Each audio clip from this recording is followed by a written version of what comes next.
High high, আমাদের এখানে যেমন বৃষ্টি তো তেমন কিছু না, সবচেয়ে বড় বিষয় হচ্ছে বাতাস। মাঝে মাঝে এত বাতাস আসে যা বলার মতো নাই, এত বেশি বাতাস।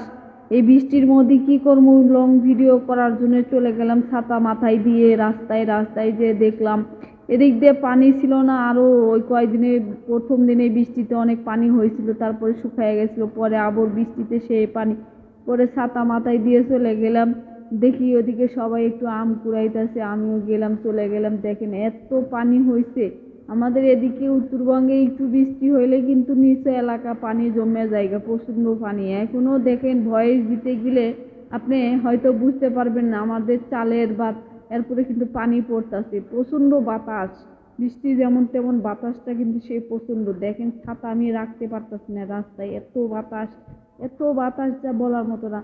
কমেন্টে জানাইবেন কার কার এলাকায় এরকম বাতাস হচ্ছে।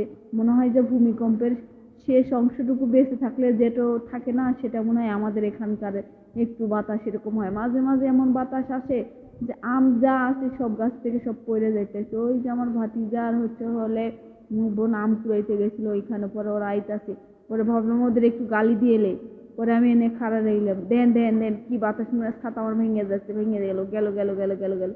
এই ধর আম কুড়াই নিয়েছিল, আমার ভাতিজার ছাতা উড়ে গেছিল, কিন্তু ওই বন্ধ করে নিয়ে বৃষ্টির মধ্যে আইতাছি ওই গা ধুমু। চলো চলো চলো, সবাই মিলে পুকুরে বয়ে গোসল করবো, সবাই মিলে একটু মজা করবো। থেকে গেলাম, পরে বললাম একটা আম দে আমারে, আমি একটা আম খাই, দে আমার একটু আম দে। পরে দিল, পাকা আম দিলা, কি স্বাদ রে, সেই স্বাদ।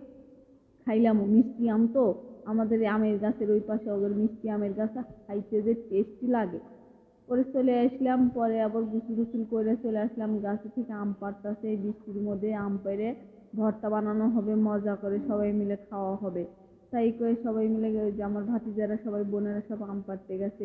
আমি বললাম আমি একটু যাই, কিন্তু বাতাস এখনো যে বাতাস কমে নেই, ভূমিকম্পর মতো মাঝে মাঝে বাতাস চলে আসছে, এত বাতাস।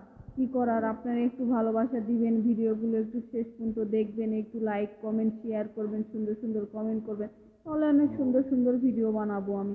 আপনারা কি ভিডিওতে কমেন্ট করেন না কিছু না, এই কারণে ভিডিও বানাইতে পারি না। আমার ভাতিজা দেখেন, জিম দেখেন, ওদিক দিয়ে টুকটুক টুকটুক করে আইতাছে, আমি আইসি দেখে দেন ওই যে মুখের মধ্যে আঙ্গুল দিছে, কারণ ওই ছোটবেলা থেকেই হলে আঙ্গুল, মানে আঙ্গুল দিছে, ওই মুখের ভিতরে আঙ্গুল দিয়ে থাকে, ঘুমাইলে কি যার দিকে হাইটে বেড়াইলে কি ওই আঙ্গুল মুখের মধ্যে দিয়ে থাকবো। ছোটবেলা থেকে ওর মা নাই, তাই ওই এরকম করেই বড় হয়েছে।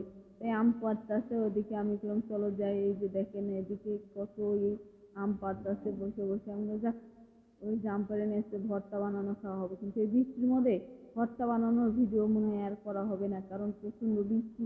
একজনের বারান্দা থেকে আরেকজনের বারান্দাতে যাওয়া যায়। ভালো থাকবেন সবাই, সুস্থ থাকবেন সবার।